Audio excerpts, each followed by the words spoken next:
E aí, pessoal, na nossa aula de hoje a gente vai estar analisando a questão do momento ou torque.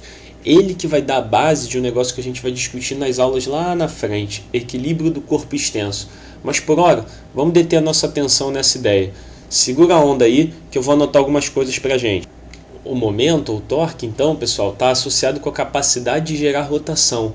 Como é que a gente pode chamar isso? Normalmente ele é escrito dessa maneira: momento é mais ou menos força vezes braço de alavanca. Ah, e o que seria braço de alavanca, Dani? O que é isso? Ó, pessoal, braço de alavanca é a distância do eixo de rotação até o ponto onde você aplica a força.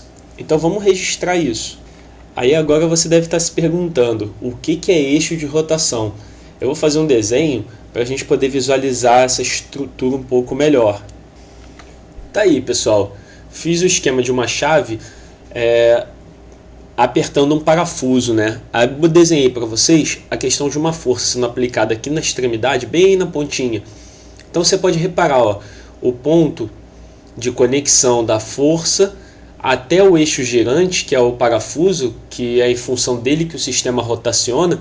Isso é chamado de braço de alavanca. Uma coisa muito importante que você tem que deter aqui a sua atenção é a questão do seguinte: se essa força fizer girar o parafuso, ele vai girar assim. Então, a gente tem que atribuir um sinal, por exemplo, mais, né? Digamos que tudo que gira assim seja positivo.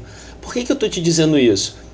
Porque se tiver uma força aqui, por exemplo, ó, no sentido, nossa, ficou horrível isso, né?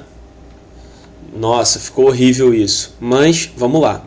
Se tiver uma força que eu posso chamar de F', ela vai fazer girar no sentido oposto. Ou seja, ele giraria assim, ó. Então, se ele fosse girar no sentido oposto, automaticamente isso não deveria ser negativo. Então você tem que ficar atento com essa questão da orientação, porque isso é muito importante dentro do momento. Não é à toa que aqui, ó, mais ou o quê? Ou menos. Na equação do momento, o momento é igual a mais ou menos F vezes B, porque pode ser positivo ou negativo, dependendo da orientação que você escolha, tá legal? Agora, vamos simular algumas possibilidades para você analisar a questão do momento. E aí, você tem que tomar muito cuidado que desse ponto saem várias pegadinhas em questões de vestibular, tá bem? Eu vou fazer um desenho e vou montar algumas estruturas de força para você analisar junto comigo. Pessoal, olhando para esse desenho que eu fiz aqui, o que a gente pode tirar de conclusões? Primeiro, vamos lá, tem apontamentos muito importantes que eu quero que você pegue disso aqui, hein? Primeiro, F3. Você está vendo que F3 está atuando exatamente no eixo de rotação? Então, forças que são aplicadas no eixo de rotação não geram momento, ou seja, não são capazes de girar o sistema. Então vamos anotar isso. E por que elas não geram momento? Se você está com dificuldade de enxergar isso, a gente pode ver matematicamente. Pensa o seguinte, ó, momento F vezes B. E aí eu vou desconsiderar a análise do sinal. Se a força está exatamente em cima do eixo de rotação, o braço de alavanca vale quanto? Zero. Zero vezes qualquer coisa, o momento dela vai ser o quê? Nulo. Por isso que não gera momento, ou seja, não tem rotação. Se você não conseguir entender muito bem o conceito, você pode se apegar até a questão matemática. Agora, outra que é muito importante é essa aqui, ó, F5. Se você olhar F5, a direção de aplicação da força passa diretamente por onde? Ó?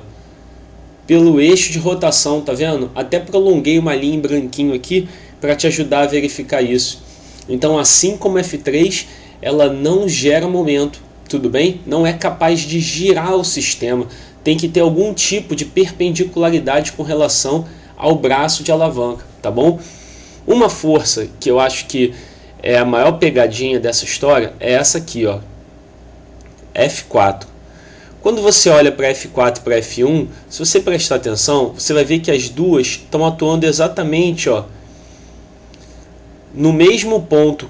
Não está no mesmo ponto, mas o braço de alavanca é o mesmo, ou seja, a distância daqui até o eixo girante é igual. E aí você pode pensar, então se F1 tiver o mesmo valor que F4, elas vão gerar o mesmo momento. Não vão, pessoal. Por que não vão? A gente tem que trabalhar com forças perpendiculares ao eixo girante. Ou seja, eu tenho que fazer a projeção vetorial disso aqui, ó. Quando eu fizer a projeção vetorial, aparece um vetor aqui e o outro aqui, ó. Porque eu estou o quê? Dividindo esse vetor em amarelo nas suas duas componentes. Pessoal, toda componente tem um valor inferior ao vetor original. Então, se eu estou fazendo a utilização da componente, eu posso chamar até aqui de F4', por exemplo. Esse cara vai ter um valor menor do que F1.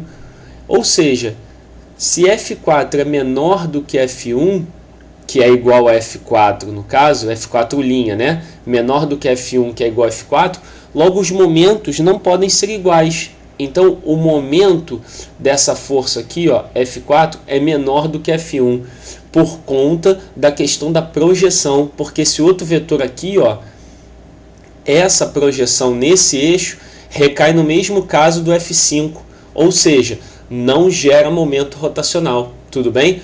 Então, pessoal, eu vou terminando a aula de hoje por aqui. Já foram muitos conceitos para uma mesma aula, né? Então, na próxima a gente cai dentro de alguns exercícios para testar isso aí. Um abraço.